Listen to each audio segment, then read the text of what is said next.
a snacker to the heart, and I'm sure you are too for something or another, whether it's sweet or salty.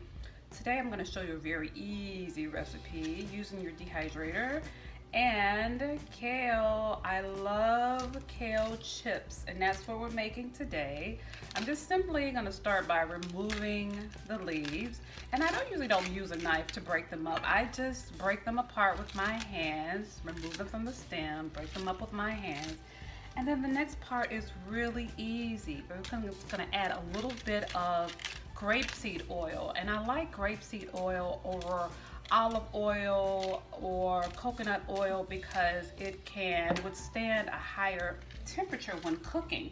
But we really don't have to worry about a lot of cooking because this is going into the dehydrator. So while I'm talking, I'm just pulling the leaves off. So you can just watch if you'd like, but I'm going to just remove the leaves while we're chatting and just tear them up in small pieces, because I don't want them in big chunks because it'll increase the drying time. So now we have about 2 stems that are chopped or actually torn with our hands. And then I'm just going to add a little bit of grapeseed oil just to go over it, just a little bit, enough to coat it. And what that is also going to do is help the seasoning to adhere. Now at this point you can use salt, you can use pepper, you can use paprika, you can use whatever spices you have on hand or things that you feel would make your chips flavorful. I use my own Inner Sanctum Wellness vegetable and snack seasoning, which is available online at my website at shop-isw.com. And what I normally do is just take it and sprinkle as much or as little as I like and just toss it with my hand. So you really don't need any special utensils. All you need are the kale leaves, the grapeseed oil, or you can use avocado oil as well, and the seasoning, and your hands, and that's it. And then after that's done, we'll just transfer it to a dehydrator sheet and allow that to dry and allow the water actually to evaporate from the kale chips, and that'll make it nice and crispy. And that'll take several hours. So if you're using the raw version, if you're a raw vegan, then you can set it at 115 degrees or no higher than 117 degrees.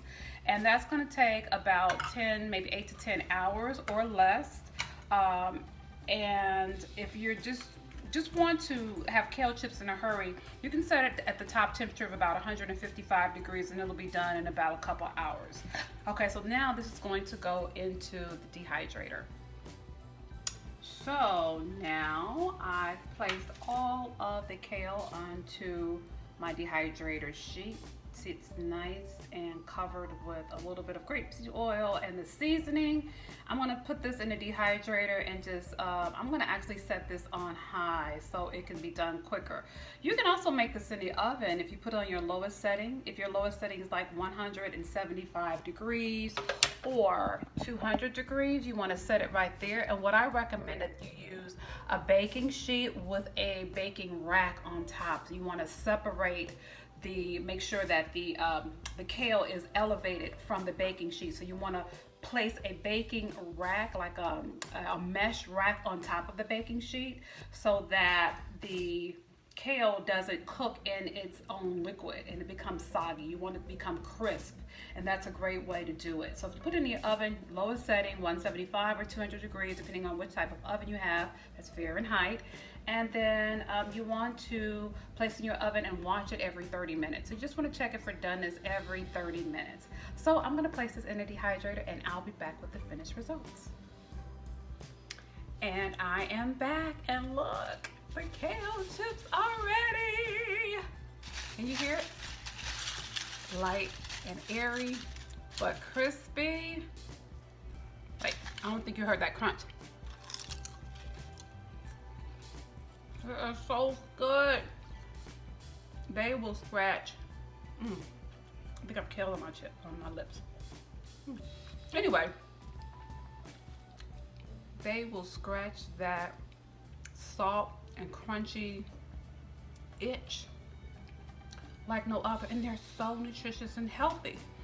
I will say that as you're eating them, or as a batch is done, start making another batch, because you're gonna go through these so quickly. While they are nutritious and they do satiate you, they're addictive. You're gonna be eating one right after the other. And you can use salt, pepper, garlic powder, onion powder. I think you could put oregano if you want it. But why not use what was made for chips like these? This is the Inner Sanctum Wellness Snack and Vegetable Seasoning. It has all a light salt, all the flavor, and a little bit of smoke, just to make it taste really chip-like. So you can get this on my website. See it in the description box below, and I'll get that to you as soon as possible. And you can start making these kale chips. And even if you don't have a dehydrator, like I said before, you can always use the oven method, 175 or 200 degrees. And if you use the appropriate cookware, like I mentioned before, they'll come out nice and crisp, just like these. These were ready in under 2 hours because I kind of turned the heat up. So they're really not the raw version, they're more of the vegetarian version. Again, if you want raw, you have to prepare them low and slow in the dehydrator for about 115 to 117 degrees. And that's gonna take a little longer. It'll probably take 6 to 8 hours. But anyway, it is so worth it. And I have some more kale in the refrigerator, so I'm gonna make more. So drop a comment below. Let me know if you tried it, if you liked it, and you know, don't forget to order your seasoning. It just makes these chips pop, okay? All right, see you in the next video, and thanks for watching.